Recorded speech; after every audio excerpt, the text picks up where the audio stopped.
Buenas tardes para ustedes allá en Argentina. Primero que nada, un profundo agradecimiento por la oportunidad de participar en estas jornadas kierkegaardianas. Eh, ha sido, Han pasado bastantes situaciones que parecía que no iba a poder participar con ustedes, pero afortunadamente pues aquí estamos. Eh, Voy a presentarles mi tema. Trataré de ser sucinto para poder respetar la dinámica del Congreso. mm, Tienen en su pantalla una presentación eh, de mi ponencia, que es el crimen como obra del mal, evidencia etnográfica y perspectiva kierkegaardiana. Mi nombre es José Luis Flores Quiñones y me permito presentarme en el sentido de que presentarme permitirá dar un mejor acceso o una justificación del porqué de mi tema.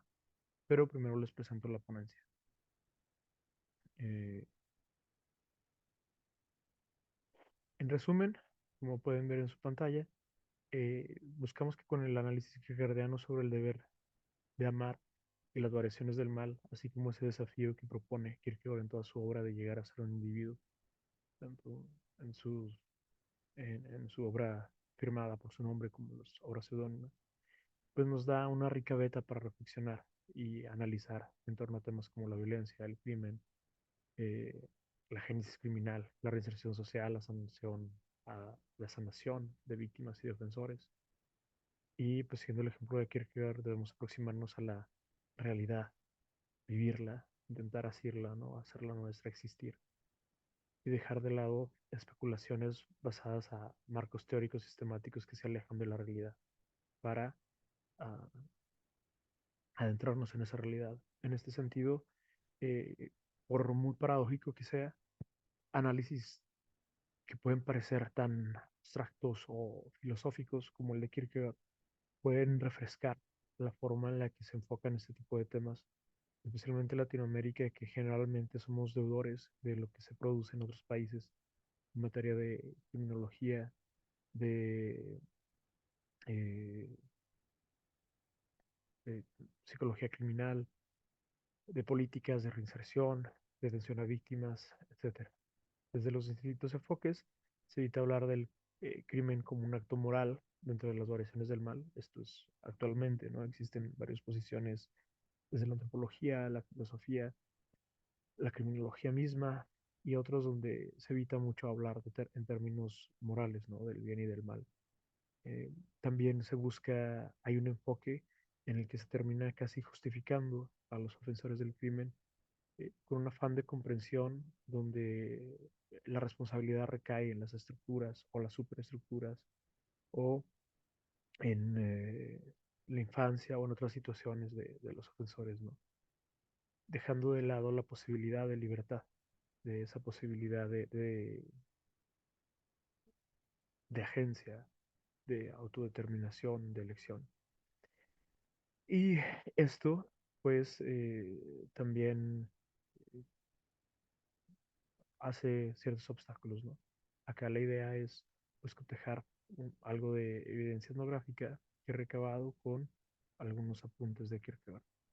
Bien, siguiendo esta idea de que hace falta decir la realidad, hay algunos principios que podemos sacar de Kierkegaard que nos pueden ayudar para aproximarnos a este tema.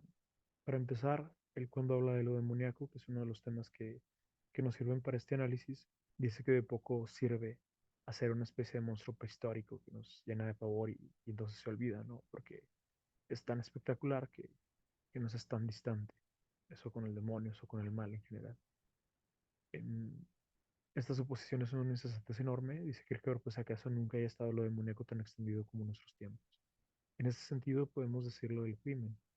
A veces se suele atribuir al crimen en un extremo se suele naturalizar y decir que, bueno, ¿qué otra cosa se podría producir en una situación o en un marco estructural o social como el que estamos? Pero, por otro lado, a veces está este discurso en el cual el crimen y la criminalidad se ve como algo anómalo, los criminales como una especie de monstruo, como si fueran los otros, alguien separados de nosotros, alguien que salió no de la sociedad ni de nosotros mismos, sino de algún lugar extraño.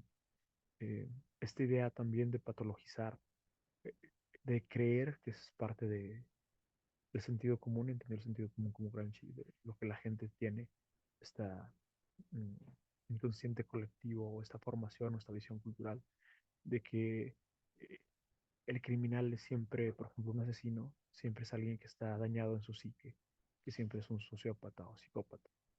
Y bueno, toda esta discusión que también ha habido dentro eh, de la filosofía y de algunos enfoques de criminólogos y de incluso psiquiatras, ¿no? Sobre, bueno, cuáles son estas definiciones, si la acción define, es lo que define tal categoría o la categoría existe solamente en base a lo que sucede. El punto es que se deja de lado la posibilidad de que una persona que no tiene algún tipo de problema mental sea capaz de cometer un crimen. Y en ese sentido podemos estar tranquilos porque entonces solamente son los monstruos los que están lejos, los que son otros, los que son capaces del mal.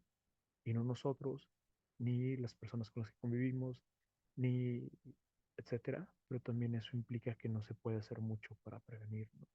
O luego visiones importantes, pero que terminan siendo reduccionistas, como que la solución está apostando solo y únicamente, por ejemplo, a la educación o solo y únicamente a incentivar el deporte o las artes, que es muy bueno, pero que aisladamente no, no da todo, ¿no? Por otro lado, al aproximarnos a estos temas, al tratar con víctimas, pero también con ofensores, es importante tener en cuenta aquello que dice Kierkegaard sobre la compasión en las obras del amor. Una compasión solo será auténtica cuando el compasivo sabe identificarse con el que sufre, de tal suerte que su lucha por buscar una explicación al mal del otro es también una lucha por sí mismo y está renunciando de antemano a todo lo que sea vacuidad intelectual, sentimental o cobardía.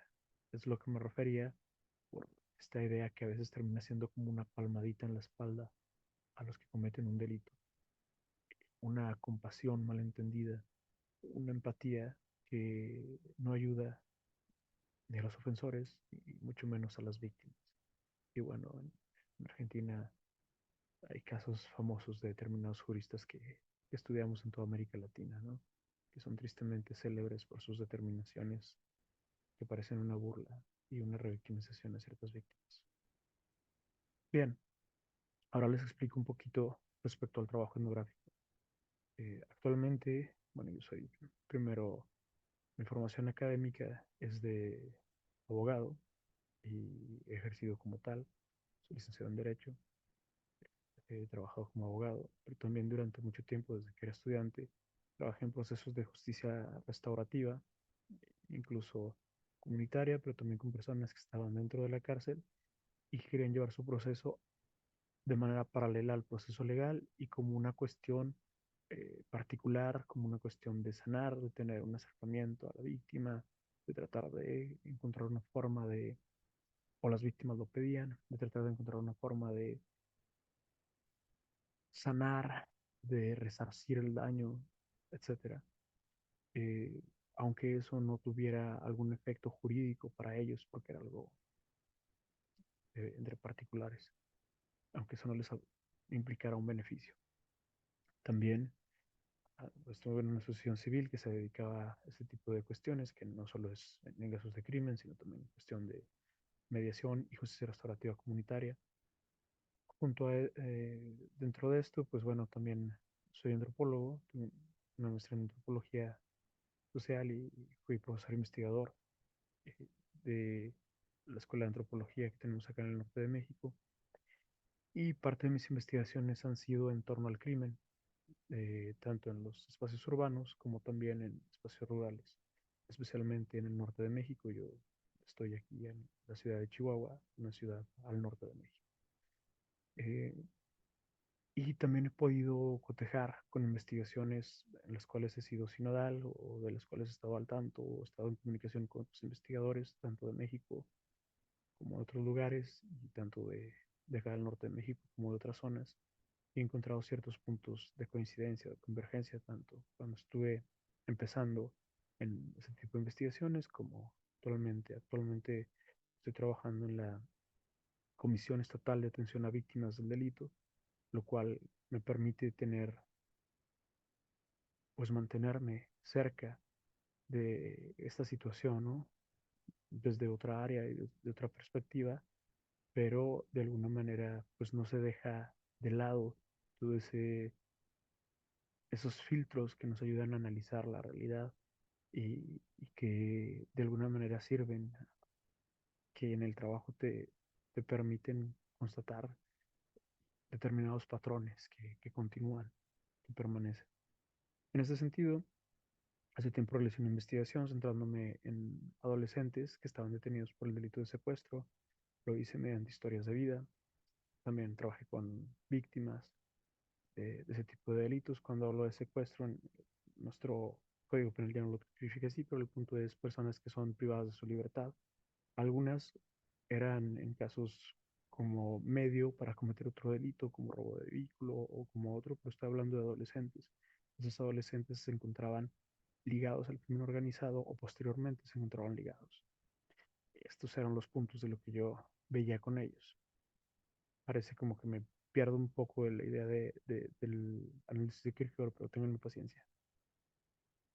Entonces yo especulé, o más bien pretendí plantear una hipótesis, una teoría que no es el hilo negro, ¿no? Sino es ponerle nombre y ubicar ciertos patrones que pude observar, tanto en estos jóvenes, en estos adolescentes, como pude observar posteriormente en otros, trabajando eh, atención a grupos vulnerables, haciendo trabajos de etnografía, en comunicación con otros investigadores, como les decía, etcétera.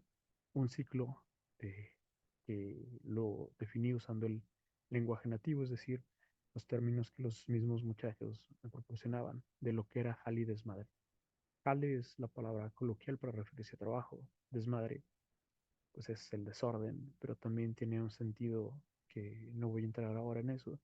En el caso de los adolescentes, me parecía especialmente significativo de un separarse de la madre, del crimen como una forma de iniciación y de paso de adolescencia a adulto, y en el caso especialmente, estamos hablando de adolescentes varones, de una pseudoiniciación masculina. Y la loquera, pues tiene que ver con el despilfarro, que podría verse casi orgiástico, aunque no necesariamente, pero a veces sea en un sentido también de consumo de drogas, de consumo de alcohol, de eh, fiestas, etcétera. Bueno, aquí lo que decía por lo que era, ¿no? Reuniones generalmente en la noche, en algún lugar por diversión, consumo de drogas, es un ritual de convivencia entre adolescentes, una forma de evadir los problemas complejas que generan tensiones. Esa palabra es una palabra altisonante, era algo que ellos me decían en las entrevistas, que ellos buscaban algo que los apendejara, ¿no? Algo que los hiciera eh, estar en un estado de conciencia alterada. No me decían conciencia alterada, no lo decían con sus palabras. Mm, un estímulo, esto a su vez era un estímulo y una recompensa para actividades selectivas. Incluso tenían una cierta significación en la cual ellos enlazaban el consumo de determinadas drogas con la práctica de determinados delitos y con el hecho de ser el riesgo de ser o no detenidos por la policía. En cuanto a que tales drogas les daban más fuerza o habilidad o desinhibición y otras los volvían torpes. Y pues bueno, también implica una situación comunitaria y es un mecanismo de evasión de los problemas, de la responsabilidad y del sentimiento de culpa. Y de esto también es importante porque implica el desdibujar al otro y el daño que se está haciendo. Eh, es estar en la desesperación y no querer asumir ese estado, ¿no? El no querer enfrentarse consigo mismo. Bueno, lo del jale, les decía que el delito es considerado como un trabajo. ¿Por qué? Porque, bueno, no hay un sentido trascendente del trabajo. El trabajo es para ganar dinero y ya. Entonces, si yo hago esta actividad, aunque sea delictiva, me da dinero, es un trabajo. También porque, bueno, igual que en un trabajo, hay ciertos riesgos, como el ser herido, asesinado o detenido. También había ciertas actitudes, se les hacían ciertos casting o pruebas para determinados grupos para ingresar, para ver si eran capaces de realizar actividades electivas, etcétera. Y pues bueno, también se obtenía mayor cantidad de dinero en menos tiempo que en un empleo convencional. Cuando es desmadre, como les decía, es derroche de dinero en compañía de otros. Es una especie de anomia, una versión de la realidad, una sensación de poder que constantemente la decían, una satisfacción de necesidades insatisfechas en la infancia, de admiración, de aceptación, sucedáneos de amor, de respeto. Uno de ellos decía, siente Superman cuando traes una pistola, ¿no? Pero después en la fiesta esto te engancha, el desmadre, ¿no? Es también el gasto del botín para repartirse, o puede ser un estímulo previo a la comisión de una actividad delictiva, la transgresión de las reglas transmitidas por la madre civilizadora, en esto que les decía de romper con la madre, igualmente una pseudonización masculina y una actividad festiva, en pocas palabras, que incentiva y perpetúa las actividades criminales enmarcadas en una estética de consumo. En esto de estética de consumo, pues estamos hablando de Bauman, ¿no? Eh, de alguna manera, por esto que comentaba de que no son monstruos, se enmarcan dentro de la dinámica a los adolescentes de otros adolescentes que buscan el aparecer más que el ser, el usar ciertas distintivos que son marcas comerciales en la ropa, en sus carros, en sus fotos, en su apariencia.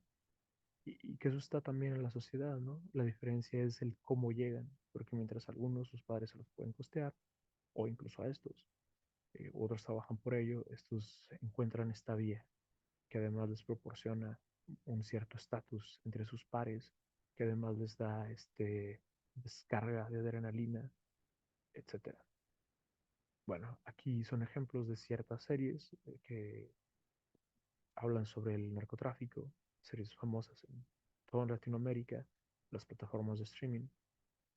Y que es interesante porque uno de mis amigos hacía una investigación sobre cómo estas series se vuelven en ciertos jóvenes vinculados con estos grupos, sea por ellos o por sus padres, en una especie de racionalización y cómo se generan estos procesos de empatía con los personajes y hay una cierta admiración y culto hacia ellos y en muchos jóvenes, no estoy diciendo que todos los jóvenes que vean series sean criminales, ni que todos los criminales las vean, pero sí muchos de ellos tenían tienen una cierta admiración y un querer llegar a ser como eh, estos personajes famosos que las series de alguna manera han exaltado o que han puesto cerca de ellos, ¿no?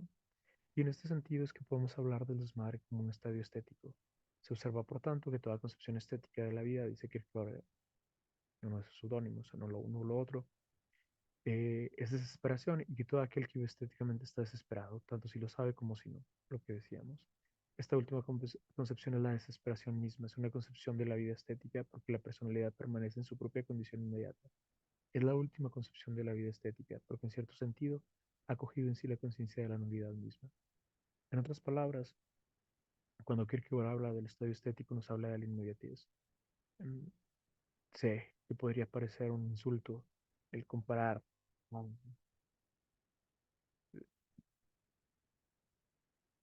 las canciones de Mozart con lo que se oye en las fiestas de este tipo de reuniones, ¿no? Que hacen estos muchachos. O una reunión como la que describe In Vino Veritas, con todo el esplendor, con toda la gala, o lo que nos cuenta el teatro, ¿no? Eh, en esta obra con el tipo de gastos y de excesos que se tienen acá. Pero al fin de cuentas lo mismo, es el mismo sentido. Un derroche y un estar en un evadirse de entrar a la profundización de sí mismo, de encararse, de estar solo consigo para poder posteriormente estar solo ante Dios. Incluso aquí no lo planteé, pero mientras estaba armando esto pensaba mucho, solo que me faltó encontrar la forma de sacar citas y ponerlas. Incluso se podría entender un estadio ético en el sentido de que participan de una cierta ética social, y esto es muy paradójico porque efectivamente están contra las leyes, efectivamente causan daños a otros, pero también buscan fines que otros buscan, aunque sea por otras vías, ¿no? En este sentido de creemos lo decía alguno de ellos, ¿no? O varios, no, no es por una necesidad de que no tenga dinero o que no tenga comida, sino que quiero ciertos lujos, ciertos privilegios, cierto estatus, que es también lo que está visto como bueno en una dinámica de la ética general de la cultura, llevada a sus últimas consecuencias, esta idea de que tú seas lo que quieres ser, de que pienses primero en ti, después en ti y al final en ti, esta idea de que nadie tiene por qué limitarte, que nadie te puede decir lo que es bueno o malo, que tú eres el que decides qué haces con tu vida, que te arriesgues, que vayas por todo, llevado al límite puede tener estas vías. Pero bueno, está también la otra cuestión, la cuestión del prójimo, la cuestión del otro, el deber de amar. Para esos muchachos, y quisiera, porque no quiero que se me mucho el tiempo, perdón, y lo he visto también en otros casos, para que se den estos procesos de violencia, estamos hablando de dañar a otros, de secuestrar, de alguien que decía, por ejemplo, que torturaban a gente lo normal, es decir, atarlos con esposas, colgarlos y golpearlos, golpear a alguien en una casa de seguridad, o casos, por ejemplo, de participar de un homicidio o el ver por primera vez cómo asesinan a alguien, o ir por alguien, detenerlo y llevarlo hacia las personas que van a asesinarlo. Les preguntaba sobre cómo lo vivían, cómo lo procesaban y decían ellos, bueno, pues a León, ¿no? Que es una expresión como no me importa o whatever. O sea, buscó la manera en la que pueda evadirlo porque la persona no me importa. Sin embargo, varios de ellos dijeron algo que llama mucho la atención. Dice, por ejemplo, a ti que ya te conocemos, si de repente te quisiéramos quitar el carro o si te quisiéramos asaltar a todo, me disculparía y no lo haría porque ya te conozco. Esta idea, o más bien esta realidad de que estoy frente a un otro que realmente es un otro para mí, que realmente es un prójimo, no es una abstracción de algo. También en esto me parece importante destacar en la cuestión de, del- de la alteridad y el deber de amar. En una ocasión llevamos a una víctima de un delito que no era víctima de ninguno de ellos, pero sí había pasado por una situación con jóvenes, con adolescentes, y había vivido un cierto trauma, que les cuenta su experiencia y que varios de ellos dicen, vaya, nunca habíamos pensado cómo impactaba eso. Se me metía cuenta cómo le impacta a ella y a su niña de 4 años, que sigue teniendo pesadillas después de que les quitaron el carro, engañaron al papá, la niña vio a ella. Entonces decían ellos, pensamos que el seguro paga, porque pues si es una persona de dinero, eso lo paga el seguro y ya. Pero no nos habíamos puesto a pensar en todo lo que implica el delito, ¿no? Todo lo que implicaba en cuanto a cómo se sentía la señora, qué era lo que pensaba y qué es lo que pasaba después de eso. Aquí, pues bueno, entra lo de el prójimo, ¿no? Que dice Kierkegaard en las obras del amor, perdónenme por esa muletilla de lo que se me está saliendo. A distancia, el prójimo es una sombra que por la vía de imaginación pasa por el pensamiento de todo ser humano. Ah, pero que el ser humano que en ese mismo instante pasa realmente por su lado hacia el prójimo, eso no se percata probablemente. A distancia cualquiera conoce al prójimo y sin embargo es imposible ver al prójimo a distancia. Si tú no lo ves tan cerca que incondicionalmente y delante de Dios lo veas en cada ser humano, entonces no lo ves en absoluto. Y es tal cual lo que pasaba acá con estos muchachos. Vamos ahora hacia lo demoníaco, porque sé que estoy sobre el tiempo. Dice Kierkegaard que no es la esclavitud de pecado todavía lo demoníaco. Que había en los procesos, yo lo llamaba escala delictorum, ¿no? Que tiene que ver también con los procesos de autoeficacia, en el sentido de que una vez que realizamos una acción, nos creemos que somos capaces y de realizar eso, e incluso más, y de alguna manera es como estar del otro lado.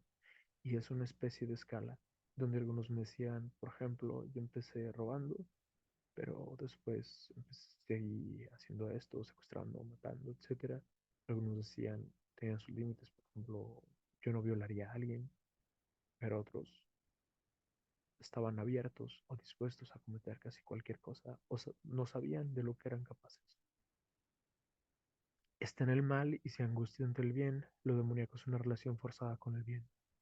En este caso es la situación de varios de ellos que me decían, pues bueno, por ejemplo, quiero ser honesto en un porcentaje para quedar bien con esa ética común, para que la gente no diga que soy tan malo, ¿no? O sea, hacer mis trabajos ilícitos, pero también hacer algo bueno. Decimos en México hay un dicho, ¿no? Ponerle una vela a Dios y otra al diablo. En ese sentido también es la no libertad que quiere clausurarse en sí misma. Y esto lo veía especialmente en algunos de ellos que decían, es que yo soy así. Al final, pues hay familias en las que hay una oveja negra y yo fui la oveja negra. Me tocó verlo también y en esto creo que es la gran responsabilidad que muchas veces no se ve que tienen los intelectuales, sobre todo cuando trabajan con marcos teóricos sin escuchar en la realidad a las dos partes, a víctimas y ofensores.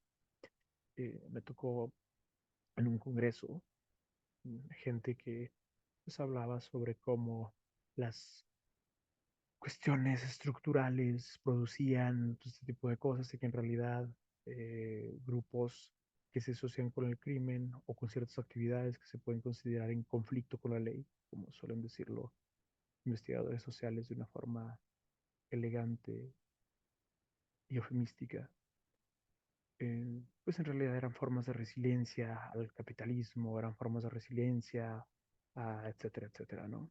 Hasta que alguien en el público se levantó, allí había varios muchachos que pues ya ellos ya eran adultos jóvenes que eran parte de esos grupos, pero alguien del público se levantó para denunciar ahí públicamente como esos grupos pues causaban daño en su comunidad, como causaban daños y molestaban a las mujeres. Ella como mujer tiene esa experiencia y pues que era como una especie de burla el que se justificara, porque además tenían todo un lenguaje, ya estaban muy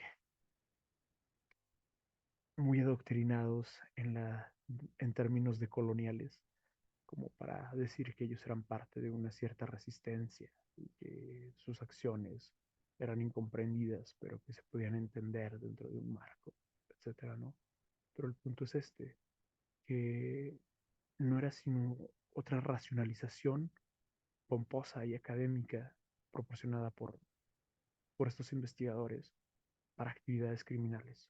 Y también eso es algo que me he topado en varios lugares donde se termina disculpando y exonerando de toda responsabilidad, considerando como víctima al ofensor, que a veces lo es, pero no hay que olvidar que también es ofensor. Bueno, aquí yo les ponía la trayectoria de los muchachos en los que me centré. No quiere decir que han sido los únicos. He investigado más. Han sido varios años. Esto fue ya hace bastante tiempo. Pero he estado manteniéndome comparando, como les decía, con otras investigaciones, de manera que los datos se sostienen. Pero de estos son de los que extraigo estos eh, citas textuales de sus entrevistas, ¿no? Lo que decía, por ejemplo, aquí Santos, decía que sientes que tienes todo bajo control, que la gente te hace caso. Y aquí vemos esta cuestión del estadio estético como una realización. mm, Lo que dice, eh, me brillaron los ojos, en ese tiempo andaba súper de moda, que iba en una camioneta, o sea, toda esta cuestión de estarse así, este tipo de consumos, ¿no? Que dice acá, pisteando, es decir, bebiendo alcohol, bucana, siempre quise una Cherokee, siempre quiso determinado. Claro. Igualmente que Ricardo, que decía que no pensaba. Esto es muy importante y podría ponerlo con citas de Kierkegaard al lado, y disculpen que no lo había hecho, ¿no? No pensaba, yo nomás vivía la vida. Nomás es así, ¿no? O sea, una especie de anihilismo que no está solo en Ricardo y en otros jóvenes que cometen delitos, sino que está también en nuestro entorno cultural. Por eso les decía que participan de una cierta ética común. Y que él pensaba nomás pasármela chido, vivir chido, un estadio de vida estético completamente. Sí, pues disfrutar, si traes feria, o sea, dinero, pues para eso, ¿no? Pasártela chido, como vas a andar de okis. Luego, pues aquí ya habla sobre lo normal de la manera en la que torturaban a alguien. Unos tablazos, bueno, colgado como piñata, le dimos unos tablazos, lo dejamos morado, colgado de una viga, esposado, trancazos, que son putazos, son como piñas, pero con palabras altisonantes, piñas en Argentina, patadas, tablazos, de todo. Fabián, pues también sobre cómo le deslumbraba el tener armas, lo que les decía de centrarse en el estadio estético y cómo empezó, nunca lo hizo por necesidad, siempre lo hizo por experimentar. ¿Para qué? Para pisteármelo, o sea, para beber, para loquearla, o sea, para andar drogado en fiestas, más bien experimentar qué se sentirá hacer este jale arre, ¿no? Es como este idea del seductor que seduce mujeres no porque le gustan, en el sentido de querer construir con ellas una relación a futuro, sino porque le gustan para acumular una especie de trofeos, porque yo soy el seductor, porque yo soy el guapo, porque soy capaz de tener, de convencer, de mover la voluntad de esta mujer.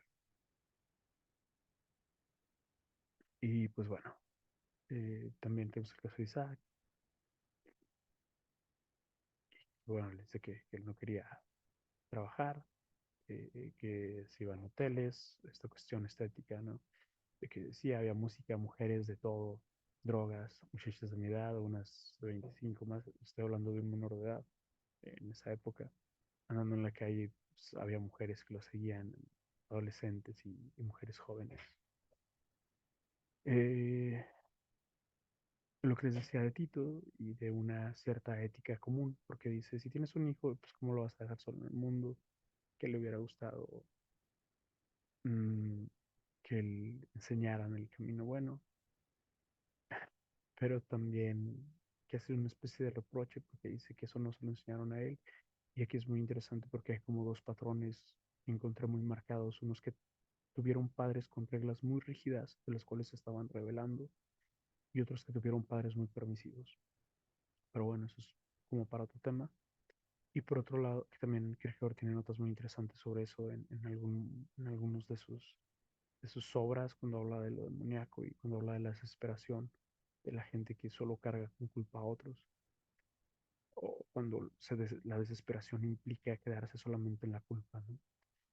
Bueno, y por otro lado está esta cuestión de la ética común, que la gente vea, dice Tito, que no, este güey no es más que un puro ratero, no, no, ponle, será ratero y lo que quieras, pero pues trabaja el morro, a veces se gana su feria con su sudor acá, con trabajo normal. En ese sentido decía yo que participaban de una ética común. Porque si no más robas, a lo mejor te es feria, que, más feria que trabajando, pero también hay que ser medio no honrados, porque no eres honrado. Esto es lo que la doblez, la apariencia, el fariseísmo, el engaño que Kierkegaard siempre criticó. Pero un 30% porque te sale esta idea de creernos honestos, ¿no? Porque te salta un carro, un jale acá, te robas y pues ya perdiste el 100%, entonces te quedas en un 30% honesto. Pues bueno, yo quería, me hubiera gustado mucho poder participar, poder tener la retroalimentación de ustedes y les agradezco mucho si de alguna manera me hacen llegar esa retroalimentación, ya sea, pues bueno, aquí a través de los organizadores, de los comentarios aquí en el video, los agradezco muchísimo. Les reitero mi agradecimiento por poder participar, por haberme dado esta oportunidad, especialmente a Ana Fioravanti, que me ha apoyado muchísimo ahí, pues ayudándome para que de repente le hago alguna consulta, mi admiración y respeto reiterado a la gente de la Universidad de El Salvador, San Salvador, y pues a la gente de la biblioteca y el Centro de Estudios Kierkegaardianos, perdón, a la biblioteca Kierkegaardiana, se me fue, a todos los que participan, a todos los organizadores de estas jornadas que siempre son tan enriquecedoras, a todos los de la Biblioteca Kierkegaard de Argentina. Y pues bueno, simplemente agradecer, como les reitero, estoy a la orden, agradezco y espero, ojalá que pueda tener alguna retroalimentación de ustedes. Y pues bueno, espero que haya sido de su provecho y de su agrado dentro de este análisis sobre las variaciones sobre el mal. Pues no me queda más que agradecer. Igual les dejo aquí eh, mi correo por si alguno tiene algún comentario. Estoy siempre a la orden. Y pues bueno, nada más reiterar la posibilidad, porque aquí apenas pude esbozarlo, de cómo Kierkegaard nos puede servir para el análisis de las realidades actuales y de las que están presentes y que son propias de áreas, digamos, que solemos ver como muy ajenas al pensamiento de Kierkegaard, que sin embargo podemos ver varios autores que recuperan este mi correo a la orden, a Kierkegaard como un crítico social y como un psicólogo y como muchas cosas que hay en Kierkegaard que se deben rescatar y destacar. Pues gracias por todo. Excelente semana y sigan disfrutando de las jornadas kierkegaardianas.